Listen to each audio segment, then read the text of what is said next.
Fala galera, aqui é Marcelo Raim e esse é mais um produto dos Jogos e Matemática e hoje a gente está aqui para continuar a nossa conversa sobre os construtores da geometria analítica, bem dizer.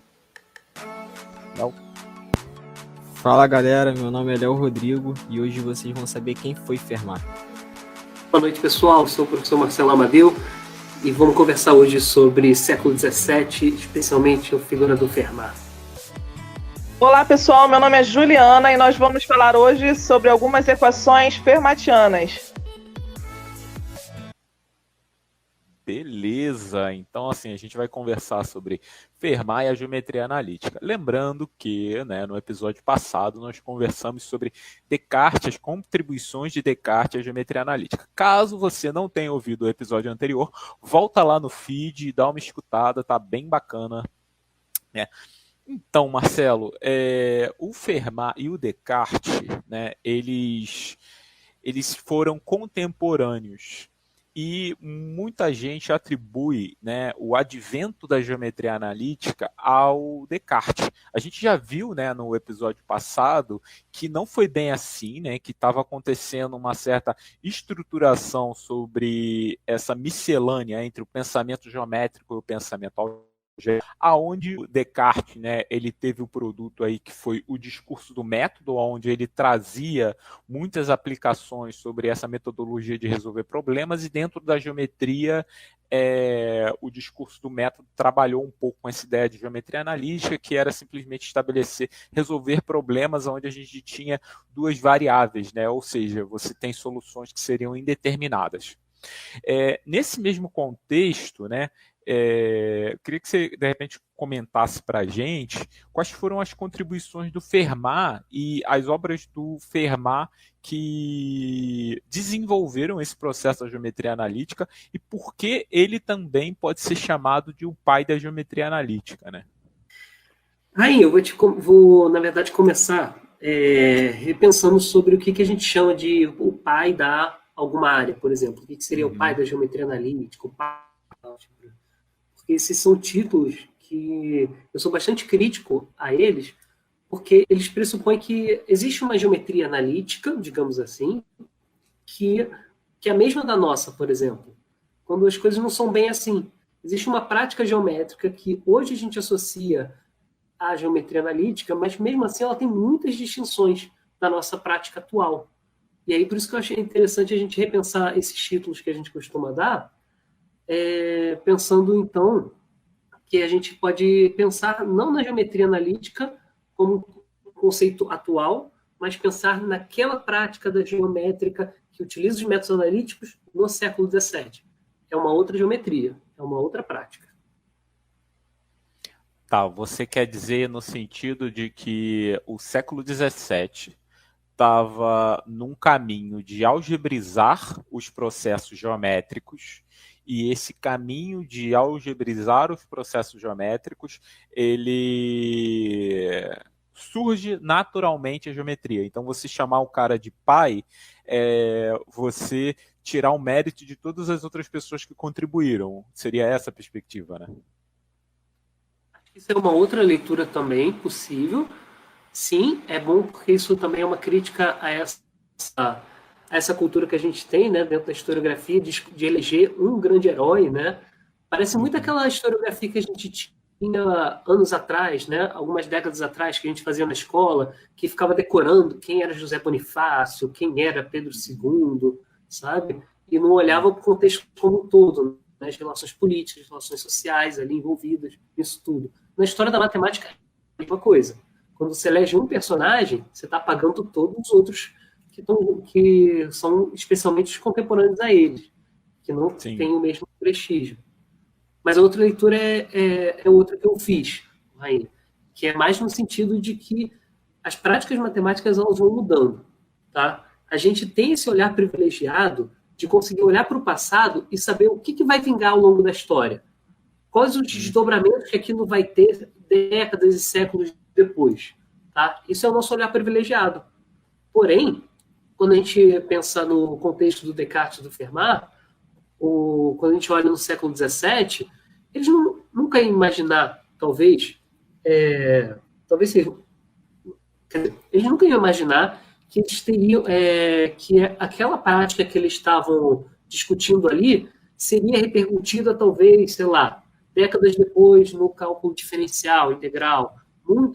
Alguns séculos depois, isso ia se desdobrar, por exemplo, numa disciplina universitária que hoje a gente chama de geometria analítica, sabe? Por isso que é difícil você dizer o pai dá, porque eles não tem como saber o que ia acontecer depois, e fora que a gente também atropela, a gente lapida aquela prática daquele período, procurando só aquilo que interessa a gente hoje, né? É o olhar anacrônico, que a gente chama. É o olhar que a gente está só buscando aquilo que vingou na história. E aí eu volto ao que eu comentei no outro episódio, quando a gente estava falando do Descartes, que é muito importante isso. A gente tem que se desprender dos nossos conceitos hoje e se colocar nas palavras daqueles personagens. Tanto que a palavra geometria analítica é uma palavra que eu citei, que ela é construída depois na historiografia. Eles sempre estavam falando de método analítico. Uhum. Entendi. De fato, né, o objetivo a busca era sempre essa ideia do o método analítico, né? A gente, se você ouvinte aí não recorda o que é o método analítico, né, a gente teve uma discussão bem ampla sobre o método analítico no episódio passado, então mais uma vez eu convido você a voltar lá e ouvir. Bom, nesse sentido, né, assim, a gente está conversando sobre o Descartes e o Fermat em particular, e sobre essa ideia dessa simultaneidade dos trabalhos de ambos, principalmente com relação à resolução do problema de Pappus, né? Que eu acho que o problema de Pappus ele foi esse problema bacana que apresentou assim, múltiplas soluções com várias variáveis, né? Você pensa num problema onde ele não admite solução única, a solução desse problema ele passa a ser uma curva. Sobre essa questão da simultaneidade dessa construção, né, da resolução desse problema utilizando esse ferramental, como a gente consegue entender isso? Assim, digamos, se o Fermat e o Descartes, por exemplo, eles não tivessem publicado esses trabalhos, provavelmente outros matemáticos teriam feito. Qual era a estrutura do conhecimento na época para, digamos assim, várias pessoas estarem pensando sobre os mesmos assuntos em lugares diferentes, sem se conhecerem, né? Eu acho que isso também é uma coisa bacana de se entender. Boa questão. Eu acho que a gente pode começar pensando sobre essa suposta coincidência que acontece. Tá? Vamos começar por isso. Vamos pensar o que seria coincidência dentro da historiografia. Tá? Pensa que Descartes e Fermat ambos eram franceses. Descartes e Fermat, eles, por exemplo, ambos tiveram uma formação erudita, tradicional da sua época, estudaram em escolas jesuítas, depois estudaram em universidades também católicas, né? Burguês, né? Burguês. Ele exatamente, era de uma classe bastante privilegiada, né? Então, eles também tinham amizades em comuns também. Então, eles não estavam tão isolados assim, a princípio, tá? Eles tiveram leituras muito parecidas também, né? Acesso aos grandes clássicos. Aí, talvez, depois disso, um ou outro teve um caminho diferente diferente entre si, né? A questão especialmente do Descartes, ele saiu da França e tudo mais, mas ainda assim a rede de intelectuais era muito pequena, né? Naquele período, pensando que a aristocracia, a burguesia já era uma classe muito restrita, né? Em termos de população, pensando que quem são os intelectuais dentro desse nicho, né? Quem é que está estudando matemática nesse nicho, aí vai ser um ovo, né? Vai ser um número muito menor. Bom, e aí essa questão da simultaneidade, eu fico pensando talvez no exercício, vamos criar um exercício fictício, né? Talvez a gente poderia chamar de coincidência se, sei lá, no Império Azteca você tivesse uma proposição matemática muito semelhante à proposição que um francês aí também estava fazendo simultaneamente, que eles não tiveram contato nenhum, digamos assim. Aí a gente poderia chamar de coincidência, mas não foi o caso, né? Então, e aí o que isso revela para a gente? A parte interessante dessa simultaneidade que acontece, que o Descartes e Fermat é um episódio que acontece essa simultaneidade. A gente tem outros episódios na história da matemática e depois a gente pode até fazer um episódio sobre isso que parece interessante, né? Discutindo sobre essas coincidências. E o que ela revela para a gente, na verdade, é que existe uma prática compartilhada, uma prática comum entre eles. Parece que eles estão se debruçando sobre as mesmas questões. Isso é algo importante também, né, de você pensar. Uma comunidade científica, uma comunidade matemática ali, uma das características dela, que a gente começa a identificar o que é a noção de comunidade, é você pensar que eles estão debruçados sobre as mesmas questões. As notações também, elas, por exemplo, Descartes e Fermat têm umas notações diferentes, sim, mas ainda assim elas não são tão, digamos assim, elas não são incompatíveis entre si. Dá para se traduzir facilmente uma notação na outra, sem muito esforço. E aí você pensa também, tem também a questão eu falei dos métodos também, né? Esse método que eles estão propondo são métodos inovadores? São. E, contudo, eles se baseiam em outros métodos que são compartilhados entre a comunidade, entende? Então tem uma questão de originalidade aí entre eles, com certeza, mas o que é muito mais revelador para a gente é pensar que, poxa, essa coincidência revela para a gente que existe uma comunidade que talvez a gente possa repensar a forma que a gente conta essa história, pensando justamente, legal, eles podem ser gênios, eles podem ser pessoas super produtivas, sim, mas ainda assim estão inseridos numa comunidade, e essa relação é que eu acho que ela traz muito mais pano para manga, para discussão, para a gente compreender a matemática do período, do que só olhar para personagens isolados. Professor, o senhor estava falando aí sobre que eles eram burgueses, né? Então, consequentemente, eles tinham uma certa posição na sociedade naquela época. E no final do século XVII, a França estava passando por uma reestruturação política. E, assim, como isso interferiu, assim, nos trabalhos que eles fizeram e na matemática, assim, naquela época? Legal, Léo. É sempre legal a gente tentar fazer essas aproximações com o que acontecia, né, politicamente, socialmente, né, com o que estava acontecendo na matemática também, porque essas coisas não são desassociáveis, né? Isso é bem legal de você perguntar. O contexto da França era bem turbulento nessa primeira metade do século XVII, tá? Especialmente porque estava se desdobrando a chamada Guerra dos 30 Anos. Não sei se vocês conhecem essa guerra, mas foi uma guerra protagonizada entre, de um lado, católicos e do outro lado, protestantes. E, como a guerra diz, né, ela durou 30 anos e foi uma massacre sangrenta. Então, que, por exemplo, um desses massacres é a famosa Noite de São Bartolomeu, em que você tem um assassinato de protestantes dentro da França. A França é católica, né? Majoritariamente católica. Só que isso teria sido uma resposta à difusão do protestantismo dentro da França. Então, uma forma de conter isso foi esse massacre que aconteceu nessa noite contra protestantes. E o contexto, por exemplo, do Descartes, isso tem tudo a ver com a história dele, assim, a Guerra dos 30 Anos especificamente. A do Fermat eu não sei dizer o quanto que impacta diretamente. Mas o do Descartes, por exemplo, ele sai da França, um dos motivos que ele vai sair da França é ser extremamente crítico a esse Estado católico, né? Ele teve uma criação católica, ele vem de uma família católica, mas por conta dessas disputas que ele tem dentro da França católica, ele prefere, por exemplo, morar na Holanda.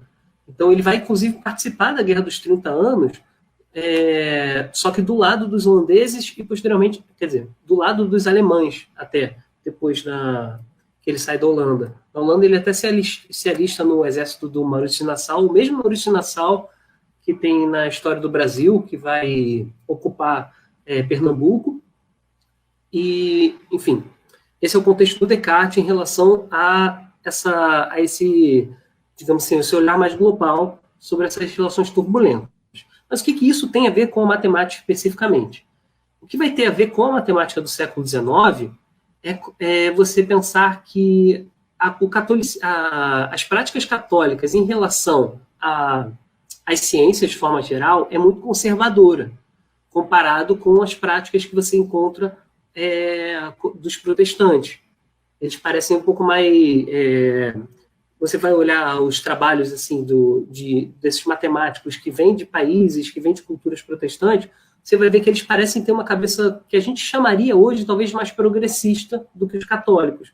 Os católicos estavam muito mais presos, digamos assim, ao contexto dos grandes clássicos, de você reproduzir esses textos, enquanto que uma postura dos protestantes que você vai encontrar nessa modernidade é mais voltada a, digamos assim, essa inovação.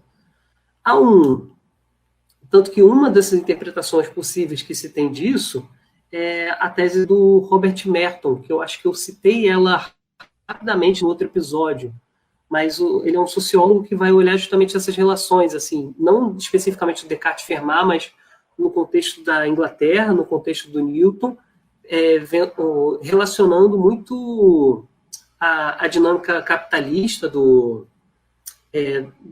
essa associação, né, que tem do capitalismo no protestantismo dentro da Inglaterra, nesse período aí do final do século XVII, e como que essas demandas têm a ver com o desenvolvimento desse mesmo período.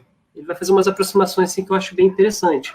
E ele toca muito na questão da religião, como que a ética protestante é muito inspirado naquela tese do Max Weber, que é um sociólogo também importante, que ele tem essa tese famosa da virada do século XIX para o XX, que ele vai analisar justamente a ascensão do capitalismo com a ética protestante, como que é um casamento, digamos assim, simbiótico entre os dois. Tá? Mas, enfim, sem tentar desviar do assunto, voltando ao Descartes e o Fermat, você percebe, por exemplo, que essa prática do Descartes ela tem muito a ver com essa postura, de forma geral, de ser crítico às práticas tradicionais, às práticas engessadas. Então, o método analítico seria, na visão dele, uma forma de você encontrar novos resultados dentro da geometria. Tá? Então, isso vai ser importante. Por quê? Para você o discurso do método também tem esse viés de você criar um método que qualquer um possa chegar a resultados confiáveis, a resultados precisos. Como? Sem precisar se debruçar nos grandes autores, sem precisar se debruçar a partir das autoridades intelectuais daquela época para você dizer se algo é legítimo ou não. Qualquer um pode acessar a verdade. É nesse sentido que o Descartes vai colocar o seu discurso do método, e aí, como a gente já falou no outro episódio, a geometria vai ser um desses ensaios aplicando o método científico lá do Descartes.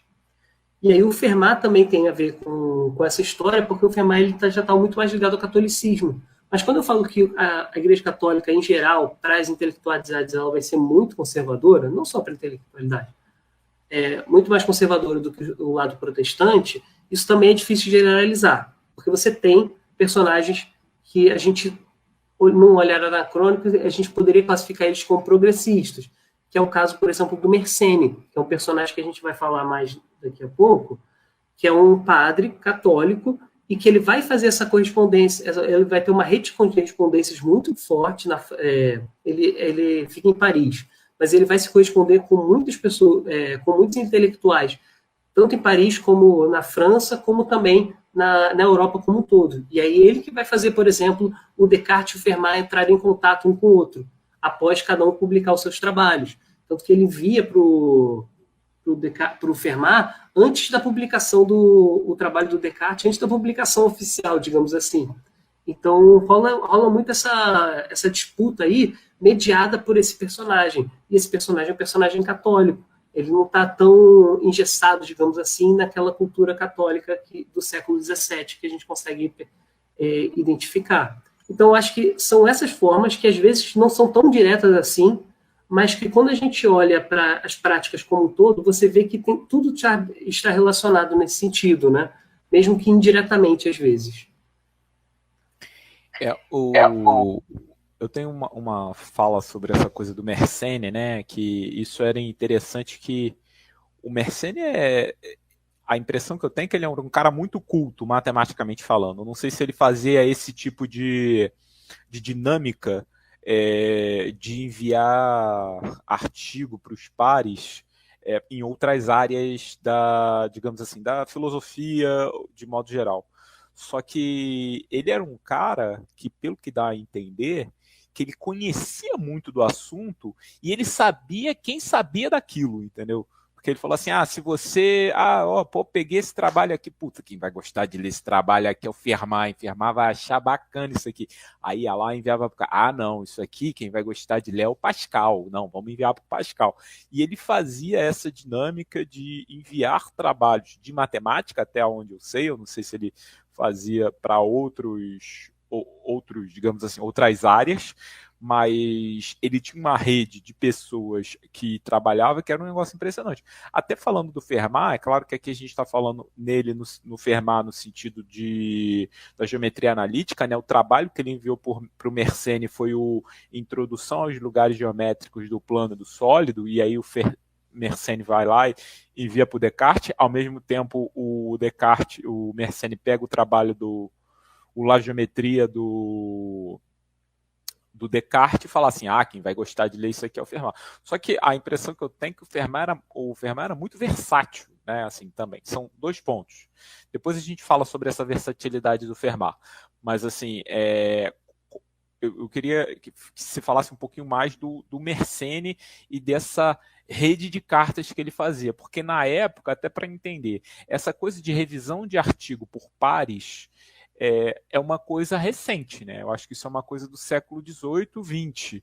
Então, assim, nessa época, a impressão que dá é que essa distribuição dos artigos, digamos assim, nessa sociedade francesa, cumpria um pouco essa função de revisão por pares, né? É claro que ele devia acabar criando alguns desentendimentos, porque eventualmente, o cara nem publicou, mandou para outro, será que ele vai copiar o meu artigo? Como é que funcionava um pouco essa dinâmica?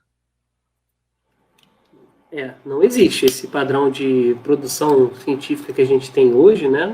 Não fazia o menor sentido, especialmente porque não existia periódicos, por exemplo, que as pessoas pudessem publicar, né? Não era também uma prática assim, até existia jornais, periódicos, mas eles eram de natureza muito diferente da nossa de hoje. Mas o Mersenne, falando sobre ele, o Marin Mersenne, ele é um padre que vive nesse período aí, no século XVII. Ele tem uma rede de contatos muito extensa, tá? Eu não sei nem mensurar quantas pessoas ele tinha contato diretamente. E ele não discutia só matemática. Matemática era uma parcela, uma fração das coisas que ele discutia. E ele também não ficava só fazendo aquele leve trás. Isso era muito importante que ele fazia. Às vezes ele pegava a correspondência de um, só copiava e mandava para o outro, sem consentimento de um de outro, assim, e já colocava para jogo. Ele não tinha esse... ele nem cogitava, às vezes. É muito curioso esse personagem. Mas, enfim, o Mersenne ele vai discutir muita coisa, por exemplo, de teologia, de filosofia, né, ética, moral. Ele é um cara muito interessado também nas filosofias naturais, né? Então ele vai estar muito interessado em matemática, ele vai estar interessado em física. Eu não sei nem dizer assim quais são as áreas que ele não é interessado, na verdade. Mas, de forma geral, sim, é uma pessoa extremamente culta, uma pessoa extremamente erudita e versada, como você falou, em tudo isso. E o principal, ele tinha essa rede de contatos entre eles, tá? Entre eles.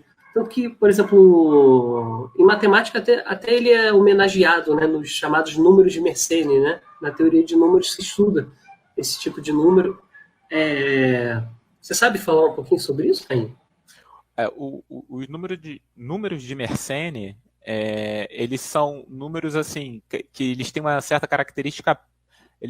Eles são primos, né? Assim, a gente consegue encontrar muitos números de Mersenne que são primos. Um número de Mersenne ele é do tipo 2 elevado a n-1, né? E tem uma série de números de Mersenne que são primos, né? Se você vê assim, tem 3, 7, 31, 63, 127... esses números são todos primos, assim. É claro que a gente tem alguns que não são primos, tipo o 15, que é um número de Mersenne, não é primo, né? Que 2 elevado a 4 é 16, 16 menos 1, 15. Só que essa é uma estratégia para determinar números primos. Você busca dentro dos números de Mersenne os números primos do tipo Mersenne. Então, assim, mais uma vez, acreditava-se em algum momento que a gente conseguiria sempre escrever números primos de uma determinada forma, né? Assim, acho que a busca do santo grau é encontrar uma fórmula que determinasse todos os números primos. Acreditava-se que esses números de Mersenne eles eram uma forma de determinar muitos números primos. Tanto que eu acho que o 51º número de Mersenne, ou seja, 2 elevado a 51 menos 1, ele é primo. Existe uma série de outros números que a gente consegue, assim, o 51º, tem uma formulazinha aqui bonita, né? O 51º número de Mersenne primo, ele é 2 elevado a 8.589.933 menos 1. Mais uma vez, ele tem algumas características interessantes, mas eu acho que o 2 elevado a n menos 1, vamos lá, vamos entender. 2 elevado menos 1, né, 2 ao quadrado, 4, menos 1, 3. 2 ao cubo, menos 1, né? Então, 2 ao cubo, 8, menos 1, 7. Tá entendendo? Só para a gente mentalizar assim, o que são os números de Mersenne. Eu acho que, de repente, você pode pensar aí em encontrar os 10 primeiros números de Mersenne primo. Pega uma calculadora e tenta ver aí o que você consegue encontrar. Eu acho que é um bom desafio, né? Pensando nos 10 primeiros, que 2 elevado a 10, né, é 1024. Então, assim, 1024 menos 1 é 1023. Pergunta, 1023 é primo ou não? Então, faz esse exercício aí, eu acho bacana. Mais uma vez, os números de Mersenne têm a ver com determinar números primos.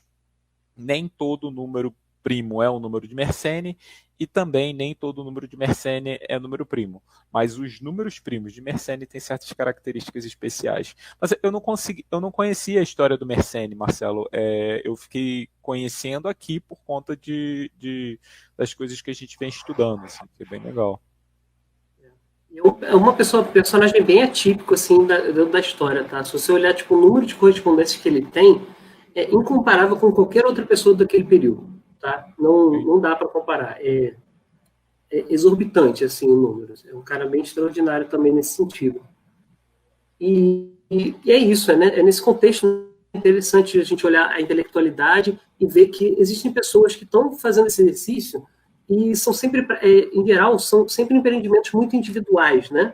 Essa coisa que você falou, por exemplo, dos periódicos e tudo mais, talvez a gente consiga encontrar já no final do século XVII periódicos que vão se dedicados a isso, mas eles também são números muito restritos. Então, a prática científica da validação perpassa de um conhecimento científico, depende muito do período, depende muito da região que a gente está falando. No caso da França, no século XVII, para algo se tornar legítimo, vai necessariamente ter que passar por outros colegas, como... É difícil você identificar um jeito de você dizer que aquilo é legítimo. Você sabe pelo alcance que aquilo tem, o número de pessoas que estão consumindo aquele material, né? Que eles estão aproveitando, inclusive, aquele material para produzir seus próprios materiais, né? E nesse sentido é parecido até com o nosso, só que os meios são muito diferentes, né? Entendi. Eu acho que a geometria analítica do Descartes, a prática geométrica do Fermat, tudo isso eu acho que elas estão dentro dessa rede, né? O Fermat e o Descartes, por mais que eles tivessem suas disputas naquele período, digamos assim, eles se legitimaram porque justamente houve essa disputa, houve essa questão de um propor desafios para o outro, um procurar falhas no outro, e que não envolvem só eles também, envolvem outros personagens também daquele período, que estão sempre discutindo entre si, né, trocando correspondências, e assim que o conhecimento vai se validando, né? Não é só uma pessoa publicar e está feita a coisa, não. É necessário esse processo também de refutação e disputa.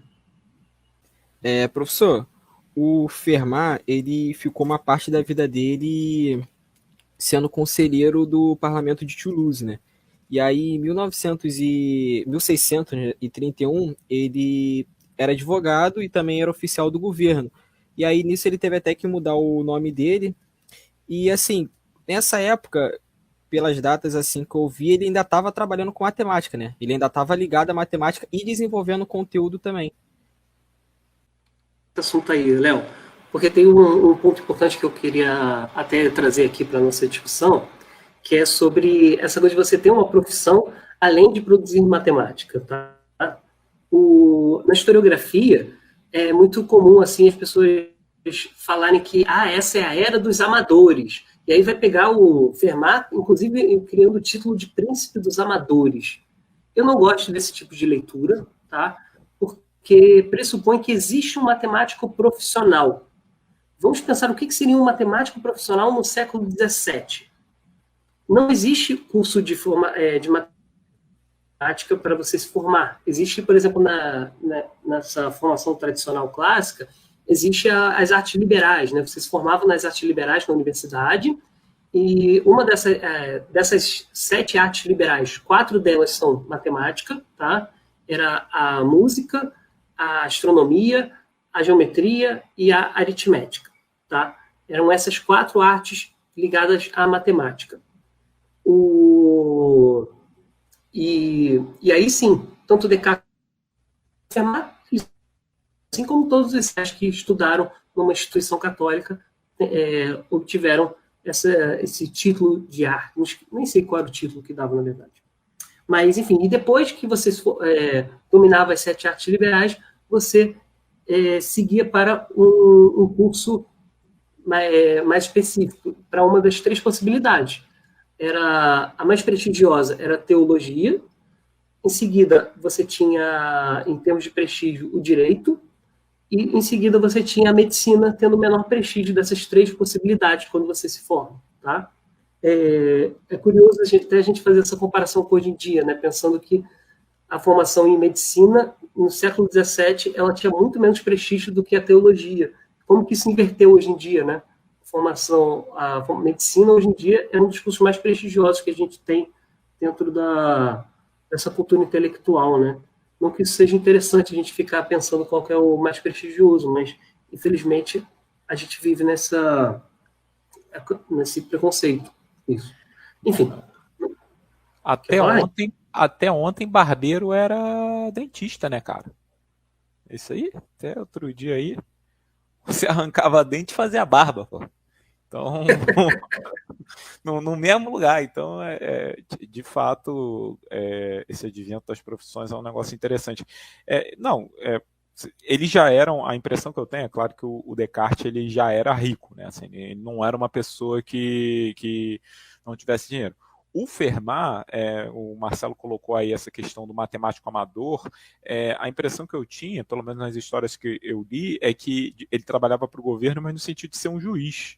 Ele até tinha que se manter um pouco afastado da sociedade, e eu acho que isso até favoreceu muito ao trabalho com matemática, né? Uma vez que de repente ele não tinha tanto trabalho jurídico, ele sempre gostou de matemática e acabava tendo tempo para pensar nessas questões. E assim, era bacana que o Fermat, mais uma vez, apesar da correspondência dele do Mersenne, né, ter ficado famoso por conta da desavença, vou botar desavença entre aspas aqui, que ele teve com Descartes. O Marcelo acabou de explicar para a gente que não era bem assim, né, era uma disputa quase que saudável ali entre as pessoas, mais ou menos, né, para refutar e aprovar os argumentos um do outro, mas o Fermat, mais uma vez, pelo que eu ouvi dizer, era um cara arrogante, assim, ele mandava cartas para as universidades no sentido, eu resolvi esse problema e eu quero saber se você consegue resolver. Eu queria ver até onde isso procede, assim, se a gente tem outras informações sobre isso, porque, mais uma vez, essas informações eu tenho de uma conversa de corredor com professores mais velhos, que tinham um pouco mais de conhecimento, mas, assim, é aquela coisa que a gente vê e não sabe se é verdade, mas a impressão que eu tinha era que o Fermat sendo uma pessoa arrogante, entendeu? Entendi. Eu não sei dizer se ele é arrogante ou não, tá? Mas eu sei que envolvia também, além das disputas intelectuais, elas também eram muito bem vaidade, tá? Essas pessoas, tanto Mersenne não sei dizer, mas tanto Fermat como Descartes, eles eram vaidosos por si só, e eles estavam definindo seu método com unhas e dentes, entende? Eles não estavam dispostos a torcer o braço, tá? Mas eventualmente eles chegam mais ou menos a um consenso, inclusive eles param essas disputas, assim. Elas ficaram muito intensas, assim, durante um período, se não me engano, 1 até 2 anos de disputa, e depois, quando eles mais ou menos se entenderam, ficou por isso, e ok, abraço. E eles pararam de trocar correspondência entre si. Entendi. Bem curioso, assim, tipo, que acabou mais ou menos da noite pro dia. É curioso, é estranho isso. Mas falando sobre isso, essas coisas dos desafios, era extremamente comum isso. Não é extremamente, mas era bastante comum isso. Eu lembro de já ter lido, por exemplo, uma correspondência do próprio Fermat, enviando para o Mersenne alguma questão matemática, agora eu não vou lembrar qual que era, falando que, tem aquele rapaz que eu acho que ele vai saber resolver esse negócio aí. Depois você manda aí para ele, sabe, ver se ele consegue. Era normal você ficar desafiando uns aos outros. Por isso que eu acho que nessas horas tinha um pouquinho de vaidade, assim, para mostrar que eu consigo e você não. Também tinha um pouco isso. Mas, eventualmente, esse modo de operante foi o modo em que esses caras acabavam produzindo muitas coisas assim que, eventualmente, vingaram, né, dentro da matemática, né, como questões pertinentes, até vingaram dentro do seu próprio período e também tiveram uma longevidade maior, né? Que, inclusive, o método analítico unido com a álgebra é um desses exemplos de um método que ele vai ter uma longevidade bem profícua, né? Isso ele vai, inclusive, nos séculos seguintes, você vai ver praticamente se tornar uma prática comum dentro da matemática, que não era comum no século XVII ainda. Então, quando eu falo, por exemplo, de amadores, né? Como é que ele conseguia tempo, né? Se ele tinha esses cargos importantes aí. Ele era uma pessoa bem influente na sociedade, em Toulouse, né? Pelo que eu entendo. E é porque não existia esse matemático profissional que a gente concebe, que não, eu falei o exemplo da formação, mas a gente pode pensar também na prática, né? O que é ser matemático hoje? É você dar aula de matemática, é você fazer pesquisa em matemática dentro de uma instituição, é você produzir artigos sobre matemática e tudo mais. Eu acho que isso são características hoje para matemático profissional. O que seria um matemático profissional no século XVII não existe. Mas o matemático do século XVII vai ser aquele cara que está produzindo matemática, tá? De alguma forma, seja através de correspondência ou seja publicando livros, que é o caso do Descartes e do Fermat. Eles vão produzir livros. Nem todos os matemáticos daquele período produziam livros, mas eles estavam lá produzindo matemática, se desafiando uns aos outros. Então, é muito anacrônico quando a gente fala de matemático amador. E como eles conseguiam tempo, confesso que eu não sei como que eles conseguiam tempo. Mas eu entendo, de um ponto de vista também, que o caso do Descartes. O Descartes ele vem de uma família muito rica. Então, o Descartes ele nunca precisou trabalhar. Ele só foi trabalhar no final da vida dele, num contexto muito específico que depois a gente fala sobre isso. Mas até então ele nunca tinha trabalhado. Ele podia viver uma vida de confortável, aproveitando apenas da riqueza da sua família. O Fermat, por outro lado, não. O Fermat, por outro lado, ele precisava trabalhar. Mas também não quer dizer que o cara ele tinha um trabalho braçal, né? Trabalhava numa fazenda, né? Ele acordava de manhã cedo e só ia dormir quando o sol se punha, e aí, enfim, trabalhava até de noite, e depois ia dormir e tudo mais. Não era esse tipo de trabalho de natureza que o Fermat tinha. O Fermat tinha um trabalho que era essencialmente intelectual, né? Ele trabalhava dentro no estado de Toulouse, lá, que eu não entendo muito bem o que ele fazia, qual era a profissão de um jurista naquele período. Nem sei se ele era jurista, mas eu suponho que ele era, mas ele usufruía de ser advogado. O Descartes, por exemplo, ele era advogado de formação também, só que a diferença é que ele nunca exerceu a profissão. Tanto que ele nem gostava de utilizar desse título.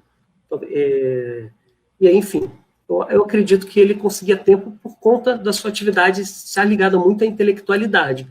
E aí casava as coisas. Só que tinha um porém que caracteriza muito o Fermat, que é o que, inclusive, vai com o Teorema de Fermat. É um desses exemplos. Mas o que era recorrente no discurso do Fermat, quando ele estava se desafiando uns aos outros, dizendo que ele consegue fazer não sei o quê, mas ele estava sem tempo para fazer aquilo. E aí ele poderia depois, em algum momento, fazer isso, mas naquele momento ele não poderia porque estava sem tempo. O Fermat fazia isso com muita frequência nas correspondências dele. Eventualmente, em um momento que ele vai ficar eternizado, digamos assim, dentro da história, vai ser quando ele pega o teorema que depois a gente vai chamar de último teorema de Fermat, que ele está no livro do Diofanto, e ele escreve na margenzinha lá, pequenininho, né? Algo do tipo, uma prova maravilhosa para esse teorema, mas a margem aqui não cabe aqui na margem. E eu acho que o Rainha quer falar sobre essa historinha. Esse problema do último teorema de Fermat é engraçado, né? Porque muito provavelmente a demonstração do Fermat estava errada, né? Porque pelo que se concentra com relação aos métodos matemáticos da época, existia um método de decaimento para equações, você ia diminuindo o grau das equações para entender as soluções inteiras, existia esse método. Mas qual o teorema de Fermat? O último teorema de Fermat, ele consiste em determinar soluções inteiras para a equação x elevado a n mais y elevado a n igual a z elevado a n para n maior ou igual a 3. Bom, vamos pensar no caso 2, tá? O caso 2 tem solução. Por quê? Me diga 3 valores inteiros, vou perguntar para o Léo, hein? Me diga 3 valores inteiros que satisfazem a equação x ao quadrado mais y ao quadrado igual a z ao quadrado. Valores inteiros de x, y e z. Léo, você sabe dizer? De cabeça, sim? Será? Sim, porque se você botar respectivamente o 3, o 4 e o 5 para cada x, o y, z, você vai ver que iguala, né? Porque o 3 ao quadrado vai ser 9. O 4 ao quadrado, 16, vai igualar a 25, que é 5 ao quadrado, no caso. Então, exatamente. E o Fermat propõe que para o caso n maior ou igual a 3, a gente não tem solução. Esse teorema fica 183 anos em aberto, né? Minto. 183? Não. 356. Ele fica 356 anos em aberto, se eu não me engano. Ele é proposto pelo Fermat e ele só é resolvido em 1994 pelo Andrew Wiles. Mais uma vez, diversas pessoas tentaram provar esse teorema, né? Existe um livro cujo nome é O Último Teorema de Fermat, onde ele conta a história do percurso dessa solução, que ele é bem interessante. Mas assim, só para registrar, muito provavelmente a solução que o Fermat tinha proposto para esse problema super geral, muito provavelmente estava errada, porque a matemática da época não permitia que isso acontecesse dessa forma. Outras pessoas tentaram aplicar o método e viram que tinha um erro. E, mais uma vez, precisou de mais de 300 anos de história da matemática, de pessoas criando outras equivalências do resultado para a gente conseguir demonstrar esse teorema. Ele é feito baseado na ideia de curvas algébricas. Particularmente não é a minha área, essa parte de álgebra, mas é bem interessante. Você consegue encontrar o artigo grátis da demonstração do último teorema de Fermat na internet. Qualquer um que soubesse esse tipo de matemática pode consultar e dar uma olhada, tá? Mas assim, é uma matemática bem dura. Particularmente, eu nunca me atrevi a pegar o artigo para ler, porque é muito distante do que eu escolhi estudar. Então, assim, mas é bem bacana. Enfim, se você tiver com muita dificuldade na prova, você pode escrever lá no rodapé, dar uma de Fermat, que aí vamos ver se esse resultado cola com o seu professor. Provavelmente eu acho que não, mas vale tentar.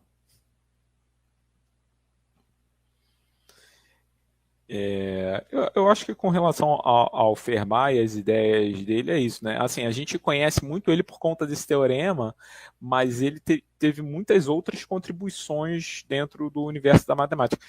Eu conhecia mais ele dentro da aula de álgebra, Marcelo, para ser sincero, assim. Ele tem o pequeno teorema de Fermat, né? O pequeno teorema de Fermat é um resultado bem interessante.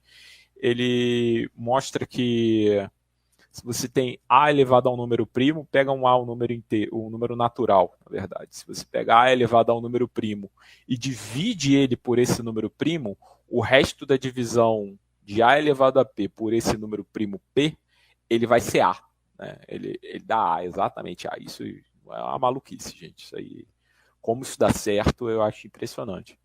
Então, a demonstração envolve um pouquinho de combinatória, tem umas regrinhas de combinatória e tal, se vocês quiserem procurar. Depois eu posso deixar na descrição um vídeo ou um artigo que tem a demonstração do pequeno teorema de Fermat. Mas é o mesmo teorema é o mesmo Fermat da álgebra, que é aí todo o pimpão com a geometria analítica, que se envolveu em treta com Descartes e que teve essas correspondências, né? Com o Mersenne. Então, aproveitando das tretas, só uma pequena... eu não quis dizer que era saudável, não, tá? De fato, eu acho que eles são... Eles têm um vocabulário, né? Uma forma de se tratar uns aos outros, assim, que é bem... A gente olharia talvez bem rebuscado e tudo mais, mas apesar deles utilizarem essa forma de linguagem, eu acho que em determinados momentos eles são bem desrespeituosos entre uns e outros, né?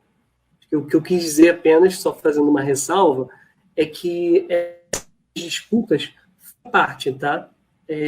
Do processo de validação de uma determinada prática, né? E isso vale também para a matemática, né? A matemática não foi o cara escreve um livro e aí beleza, tá certo, tá canonizado. Não. Até ele publicar, isso se repercutir, isso se estabilizar dentro da comunidade, nossa, costuma ser um parto. Costuma ser assim, troca de correspondências, o cara, um chamando o outro de... tá dizendo que tá copiando um ao outro, um dizendo que o método dele é melhor, que o método do outro é incompleto, que o método do outro não vai conseguir resultado, não sei o que lá. Enfim, não tem nada eu acho que entre eles não houve tanto respeito assim quanto eu gostaria que houvesse, não. Isso é engraçado, né? Você está falando disso, eu estou lembrando de uma situação que eu vivi algumas vezes, não foi só uma não, foram algumas vezes. Eu participava de um seminário de análise na USP, eu fui 2 vezes nesse seminário de análise na USP.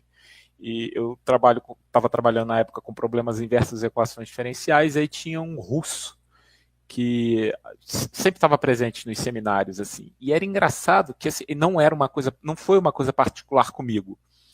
A gente estava sentado assistindo o seminário de qualquer pessoa, de repente ele levantava e começava a gritar. Mas assim, gritar sério. E falando, essa merda tá tudo errado. Isso aí, pô, tu não tá com hipótese nenhuma, escreveu tudo mal, não sei o quê. Mas assim, gritando. Eu acho que é porque o meu orientador, aí falando bem e mal ao mesmo tempo do meu orientador da UFRJ, adora Antônio Roberto, adora. Antônio Roberto é um cara que me ensinou muita coisa, inclusive a lidar com esse tipo de pessoa. Você deixa esse tipo de pessoa terminar de falar e você ia rebatendo cada um dos argumentos. De repente ele sentava e falava, não, excelente. Mas assim, a forma que ele vinha parecia uma coisa de maluco, rapaz. Era um cara branco, grande assim. Ele era maior que eu, assim. Pô, eu tenho 1,86 m. O cara devia ter uns 2 metros de altura, cara. E vinha gritando, batia no quadro. Falei assim, cara, que loucura. Aí você tá falando de como as pessoas se relacionavam nessa correspondência. Eu acho que me identifiquei. Pois é, gente, essa é a realidade, tá, da história. Bom, Marcelo, você comentou que não existia a profissão de matemático profissional, né? Ou seja, você não era pago para estudar matemática. Então, pelo que eu entendi, aconteceu com Fermat e com Descartes, principalmente, eles já tinham uma profissão e eles estavam estudando matemática ali, ou você já era abastado e rico, você estava estudando matemática ali. Só que existia muita gente fazendo matemática, né? Na época. A França era um lugar que fervilhava ideias. Então, assim, existiam pessoas não ricas fazendo matemática, e 2, tinha alguém pagando para que se pesquisasse e se estudasse matemática na época. Eu estou falando de matemática aqui como algo porque é o que está ao meu redor. Mas, assim, existia alguém pagando para fazer ciência? A ideia é um pouco essa, assim, entendeu? Então, isso também é bem importante, essa questão, né? Como é que esses matemáticos sobreviviam, né? Quem é que está pagando eles, né? Se eles recebiam salário para fazer isso, né? Eles recebiam por publicação.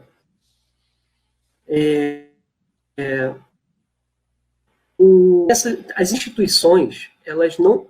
Quando a gente está falando de matemática do século XVII, quando a gente está falando de álgebra, a gente está falando desse tipo de geometria e tudo mais, não é a matemática praticada nessas instituições.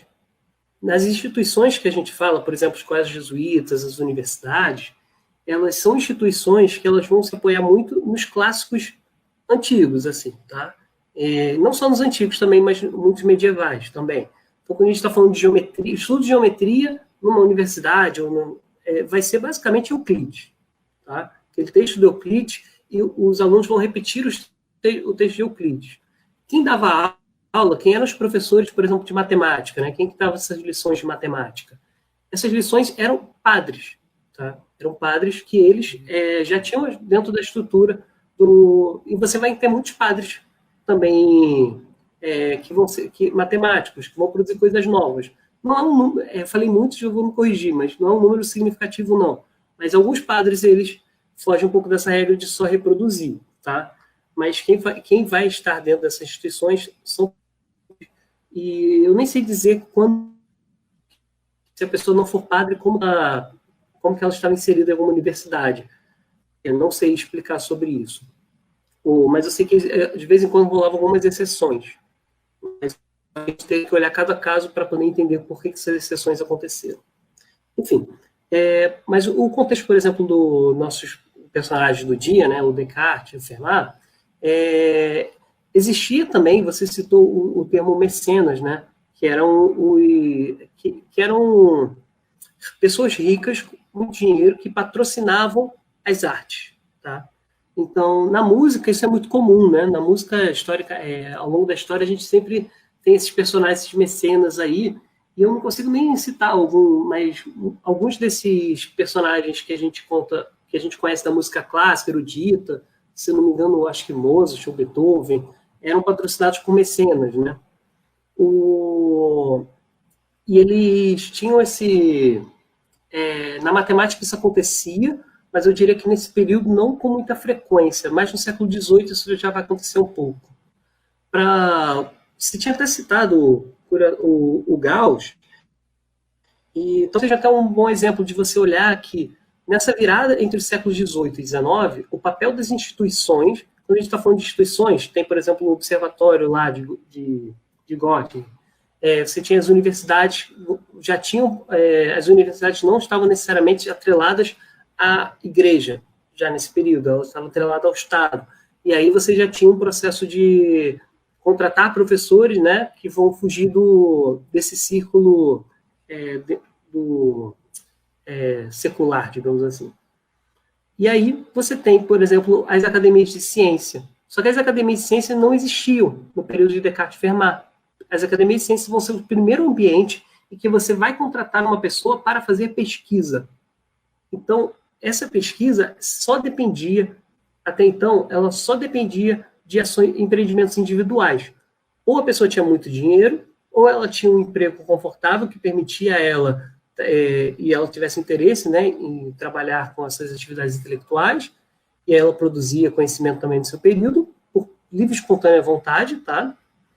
Ou você tinha o último caso, que era o caso dos mecenas. E eu nem sei dizer nesse momento assim quem poderia ser patrocinado por mecenas, mas a gente tem um período quase contemporâneo a eles, né, por um período, que é o Galileu. O Galileu, por exemplo, ele foi patrocinado pela aristocracia.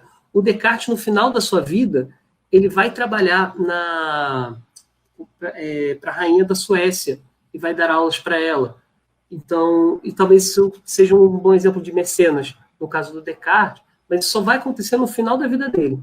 Já quando ele já tem uma idade um pouco mais avançada, aí, se não me engano, em torno de 50 anos, 50 e poucos anos, mas isso teve um preço muito caro para o Descartes, né? Descartes ele foi para a Suécia e ele não se adaptou ao clima da Suécia, contraiu uma pneumonia, se desenvolveu com talvez acho que 2 anos que ele estava na Suécia, ou até menos, não me recordo agora o tempo preciso, mas esse foi meio custoso para ele ter que mudar o seu padrão de vida, ele custou a vida. Bom, então temos esses contextos das instituições, não era o caso desses personagens também, da maioria desses personagens que estavam também imersos, né? Eu poderia citar uma listinha de personagens, como Roberval, Huygens, o holandês, tem os 2 holandeses, né, o pai e o filho, Constantinos, o pai, e o Christian, o filho. Depois ele vai ficar famoso depois alguma com a troca dele, que ele tem especialmente com o Newton, se não me engano, ou era com o Leibniz, agora me foge a memória. Mas, enfim, alguns personagens desse período, eles também eram pessoas muito abastadas, né? Então, a gente tem que pensar também que, quando a gente está falando de pessoas abastadas, elas podem ser oriundas da aristocracia, oriundas de uma nova aristocracia também, que emergia na modernidade, né? Que vem de tradição assim, de famílias muito ricas, né? Burguesas muito ricas, que compraram o título de aristocracia. E também eram filhos de burgueses muito abastados. Tanto que isso é uma característica da modernidade de forma geral, né? É você unir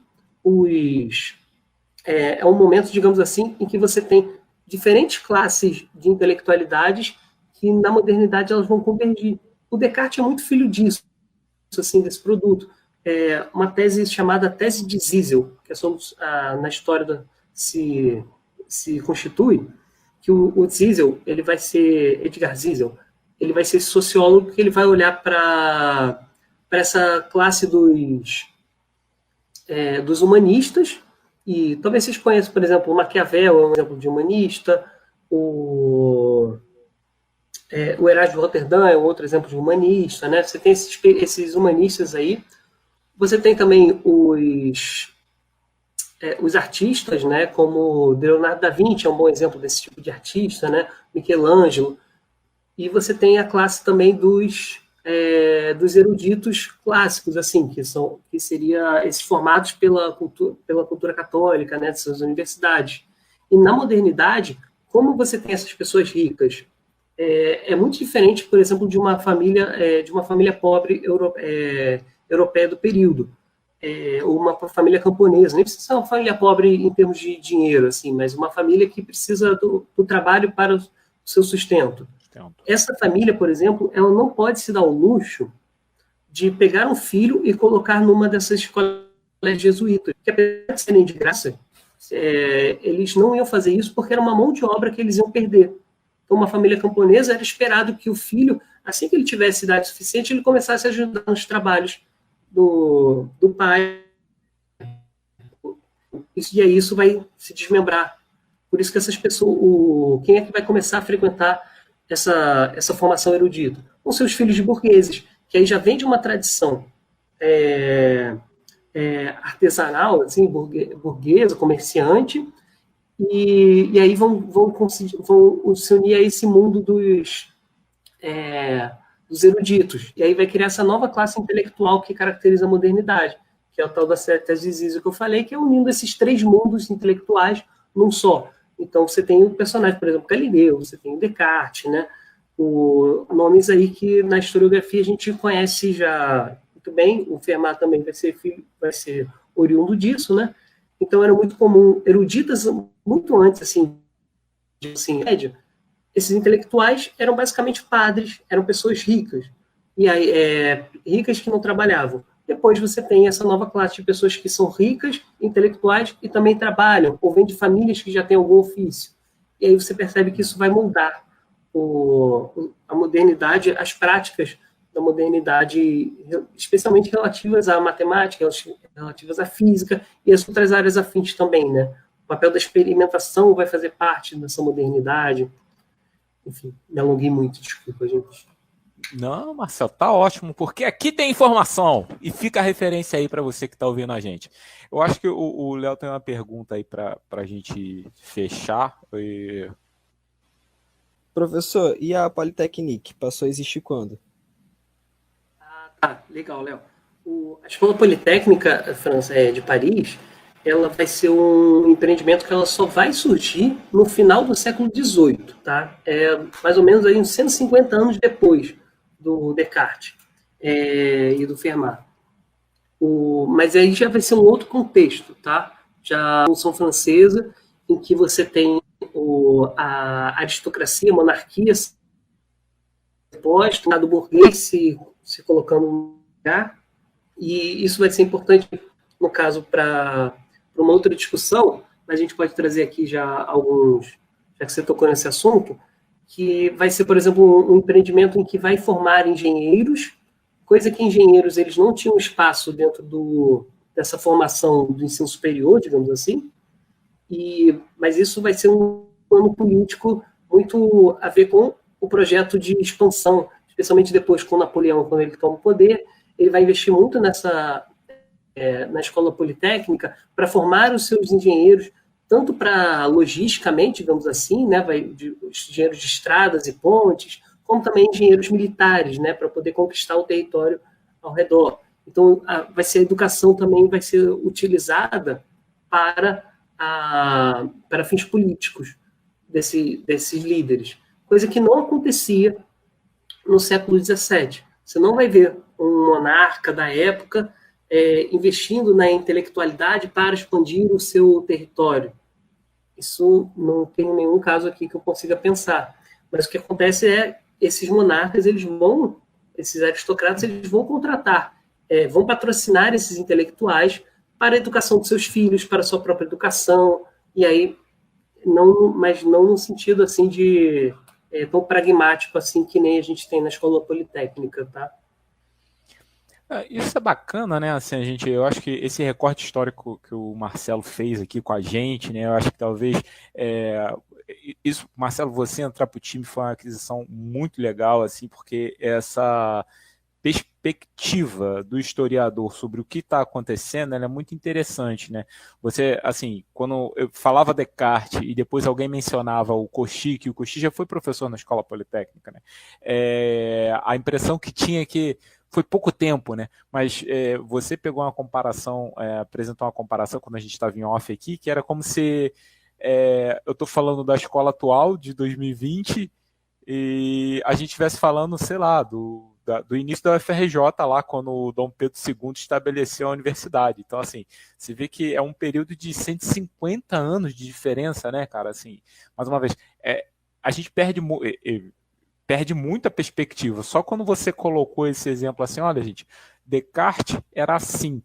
Só 150 anos depois que inventou a Polytechnique e teve todo esse reforço da engenharia, Napoleão e tudo mais. Nossa, foi muito tempo depois mesmo, né? Assim, se passar dentro do recorte. E como foi muito tempo depois, isso é uma história para um próximo podcast, eventualmente. Não garanto que vai ser o próximo, beleza? Não garanto que vai ser o próximo, mas a gente já se alongou bastante aqui e a gente está se encaminhando para o final. Bom, gente, não se esqueçam de se inscrever no nosso canal, tá? Se você estiver ouvindo a gente pelo Spotify, coloca follow aí no Spotify para seguir. Se você estiver escutando a gente pela Apple, dá 5 estrelas para a gente, que isso ajuda o canal a crescer. Beleza? Bom, segue a gente no Instagram, @Jogos e Matemática, e qualquer dúvida que você tenha com relação a este ou qualquer outro podcast que você tenha escutado, manda um e-mail para a gente no @jogosematemática@gmail.com. jogosematemática@gmail.com. Dicas culturais. Bom, galera, minha dica cultural de hoje é o livro do professor Ian Stewart, Almanaque de Curiosidades Matemáticas. Bom, você que curte matemática, curte um problema daqueles diferente, interessante, ou uma história bacana que envolva matemática, eu recomendo fortemente o livro do Ian Stewart. Eu vou dar outras dicas sobre o Ian Stewart no decorrer dos nossos podcasts, mas eu acho que esse é um bom livro para você começar a conhecer o universo aí desse professor. Fala, galera, e minha dica cultural de hoje é o filme O Contador. É um filme que envolve muita matemática e muita ação também, vocês vão gostar com certeza. Só para registrar, o livro tem na locadora vermelha, que não paga nós. A minha dica cultural vai ser um livro que eu acho que vai dialogar muito com o episódio de hoje, chamado Reflexões sobre o Conhecimento Científico, da editora Apris. Ele tem na versão digital e na versão impressa. Ele é produzido por um coletivo chamado Coletivo Pietiano, que eu fiz parte, e eu acho que ele vai trazer justamente diversas questões sobre historiografia das ciências, e também um desses capítulos, por exemplo, vai falar justamente de dois conceitos que eu explorei aqui, que é o conceito da tese de Merton e a tese de Ziesel, e também é bom para vocês entenderem de uma outra perspectiva, né, talvez um olhar um pouco mais aprofundado sobre como que a gente tem essa formação intelectual nessa modernidade aí, nos séculos XVI, XVII, sobre o que a gente acaba criando esse termo, né, pejorativo, que eu não concordo muito, que é o tal da revolução científica desse período, em que esses personagens que a gente está citando hoje fazem parte, né? Mas, enfim, fica essa sugestão do livro, ele vai discutir justamente esse conceito também em um dos capítulos, e diversos outros também que podem dialogar também com esse interesse que vocês têm sobre a gente discutir sobre história e matemática, né? Ah, cara, que bacana. A gente tinha comentado aqui em off sobre a diferença de notação do Descartes e do Fermat, né, com relação à notação que a gente usa hoje em dia. Quem influenciou mais? Eu tinha a impressão, né, que os matemáticos da atualidade consideraram a notação do Fermat mais pertinente. Isso procede? Interessante. Eu acho que quando a gente pega um caso específico lá com o método cálculo das tangentes, né, que vai ter uma disputa entre o Descartes e o Fermat, qual método, vamos assim, seria ideal, né, quais críticas que tem o método ao outro, o método do Fermat ele parece ser muito mais próximo depois que a gente vai encontrar, décadas depois, nos métodos lá de funções do Newton e até nos cálculos diferencial do Leibniz também, tá? Porém, isso é um método que é diferente da notação. A notação, por si só, quando você olha a notação do Fermat, é muito próximo do Viette. Claramente, ele foi influenciado por ele, inclusive fala sobre isso já, em algumas correspondências dele. Contudo, o que seria essa notação? É uma notação que que utiliza muitos termos latins, né? Em latim, para utilizar números e termos latim para poder indicar quais são as variáveis do problema e tudo mais, como abreviações desses termos, né? E o Descartes não. O Descartes tem uma notação que, para a gente, seria muito mais familiar, que é uma notação simbólica. Ele vai utilizar as variáveis x e y, vai utilizar um símbolo que é diferente do nosso para igualdade, ele parece um símbolozinho de infinito, só que é abertinho. Ele vai utilizar muitas frações, né, também dentro das expressões algébricas, o símbolozinho de mais e de menos, coisa que no Fermat a gente não encontra esses símbolos. Então, eu diria que essa prática da notação, né, digamos assim, de uma das práticas, né, que é a notação, a do Descartes, ela acaba sendo mais familiar para a gente e, digamos assim, fazendo aquele olhar que eu falei, né, o olhar privilegiado que a gente sabe o que vai vingar na história, acaba que vinga mais o do Descartes, mas não necessariamente ele inaugura essa notação, tá? Algumas coisas, de fato, ele inaugura, mas ele se aproveita muito dos símbolos que eu citei no outro episódio, que acaba sendo meio apagado, que é da álgebra cossista, que é um símbolo que tem um símbolozinho para mais, para menos, o símbolo de radiciação, que é o mesmo do nosso também. Então, tem essas diferenças entre os dois, e o Descartes acabou sendo mais... seguir um caminho assim dos vitoriosos na notação, comparado com a do Fermat. Entendi. Eu acho que eu fiquei com essa impressão exatamente por causa do método das tangentes, que eu acho que eu olhei com mais carinho para ele, porque logo depois eu fui olhar o trabalho do Leibniz com relação ao método das tangentes, e aí eu acabei ficando com essa impressão. Não, mas bacana. Bom, então, gente, eu acho que é isso aí. Por hoje é só, e a gente se vê no próximo episódio. Marcelo, alguma consideração final? Queridos, eu diria só para a gente continuar essas discussões que eu acho super saudável, né? Refletir sobre as coincidências, né? Dentro da história da matemática, que Descartes e Fermat é um exemplo de coincidência, que é bem legal da gente discutir sobre elas, mas não da perspectiva da coincidência, mas procurando o que parece ser comum entre eles e o que parece ser uma prática compartilhada dentro da comunidade. Eu acho que isso enriquece qualquer discussão. E aí fazer o exercício, né, de quando você olhar quem falou primeiro, né, quem inventou primeiro, especialmente nesse período, essas discussões eu não acho que elas são tão ricas quando você pensar que, mas por que os dois fizeram praticamente juntos a mesma coisa? Aí isso eu acho que é uma pergunta muito mais interessante que dá muito mais desdobramentos. Então é isso, galera. Bom, e até a próxima.